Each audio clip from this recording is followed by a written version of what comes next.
Busy show with plenty to get to. We're going to talk some Indians from Goodyear, Arizona. We will check in a Tribe getting set to start Cactus League play tomorrow. We will talk Cleveland sports ownership as well. And we will meet a local NASCAR driver who drove in the Daytona 500.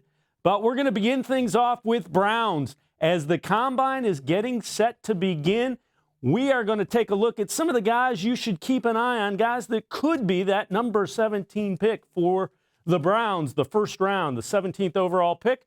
And we're going to welcome in Jake Burns from the Orange and Brown Report. Jake, take us through this Combine later this week. What should we be looking for? Who are some names to remember?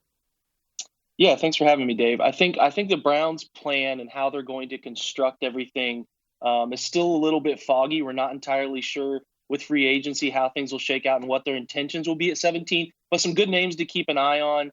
I think is certainly going to be DK Metcalf, the kid out of Ole Miss, who I think is a fantastic wide receiver.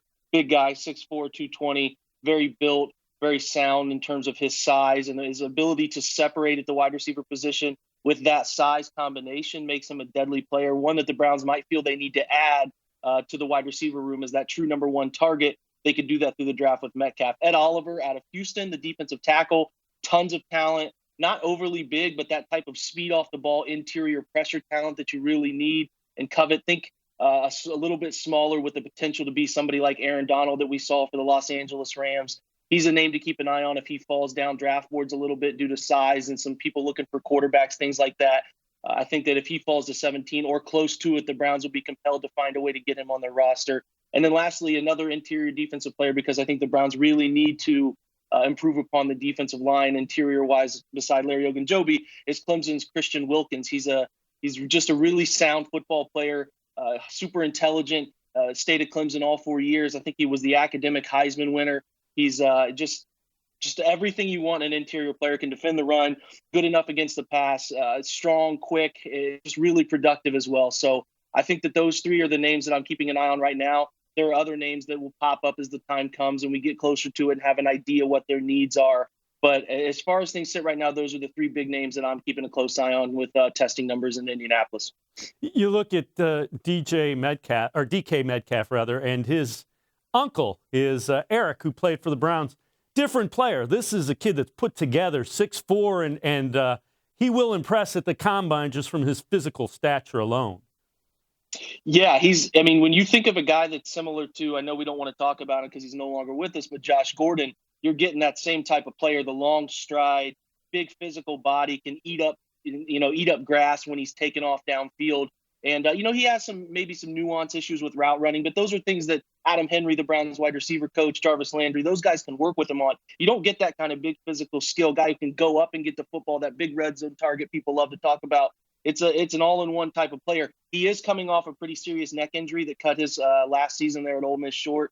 But I think that based on reports, it sounds like he's gonna pass all of those with flying colors in Indianapolis. So he is one to pay attention to if the Browns don't acquire a number one receiver. I know a lot of people talk Odell Beckham. If they don't have the ability to acquire somebody big time there and they want to expand on that room, that's the name to keep an eye on. And Jake, you wrote a really interesting article that's up on cleveland.com about the free agent wide receiver. So if people want to go look at that, they can look at that. What area do you think the Browns need to address in order to get where they want to be as a team, which is the playoffs and to make a run in the playoffs even?